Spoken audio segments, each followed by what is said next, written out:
Mr. President, life is about choices. We make them all the time.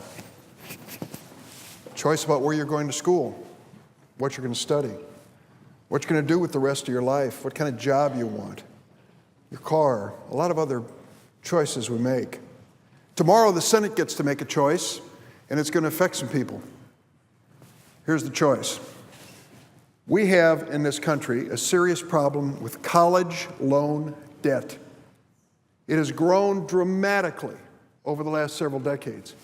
And now we estimate that the total amount of college loan debt in America is over $1.2 trillion. What does that mean? How big is that? More college loan debt than the sum total of all credit card debt in America, more college debt than the sum total of all automobile debt in America, the only other debt larger, mortgage debt, and this is growing, the college student loan debt.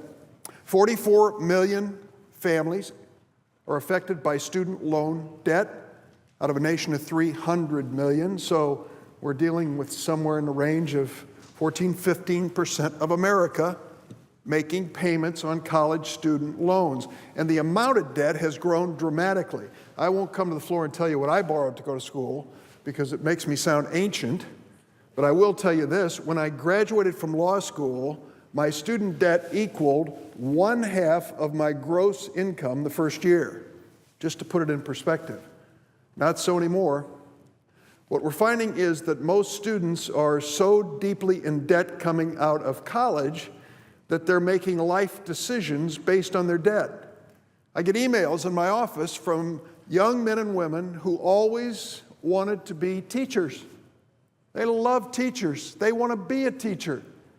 And they tell me they cannot be a teacher because the cost of getting an education to become a teacher is so high that the starting pay of a teacher is so low, and so they're going to do something else. What a loss for this country when someone who desperately wanted to teach doesn't get that chance. So 25 million of the 44 million Americans with student loan debt can get a break tomorrow morning, because we have a bill coming to the floor which will allow 25 million of these student loan holders to refinance their debt. Ever own a home with a mortgage? I have. And you heard there was a lower interest rate available, and you called the bank and said, hey, can I knock that interest rate down from 8% to 6%? Yes, let's do it, because a lower interest rate means a lower monthly payment, or the same monthly payment is going to pay off more principal on your debt. So we're going to give college students tomorrow an opportunity, 25 million of them, to refinance their college student loans to lower interest rates, 3.8% for undergraduate education. Currently, many of these students are paying 6%, 7%, 8%, 10%, and higher. Is this a good thing? You bet it is. And for many of these students, it is the lifeline they've been looking for.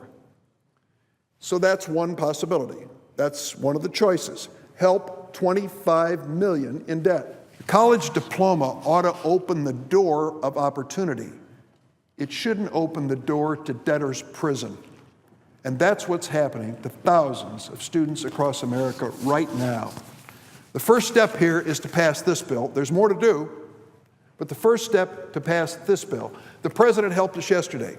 The president said that he was going to give 5 million of those paying off college student loans a chance to really organize their debts and to limit the amount of money they had to pay out to 10% of their income.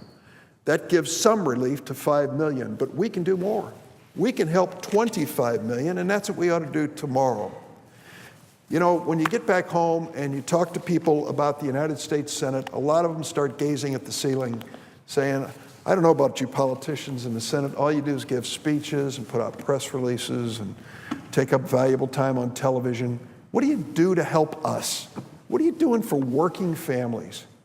Well, I've got a speech, and it's pretty good, I think, about what we try to do with minimum wage and making sure people, women and men, are paid fairly at the workplace.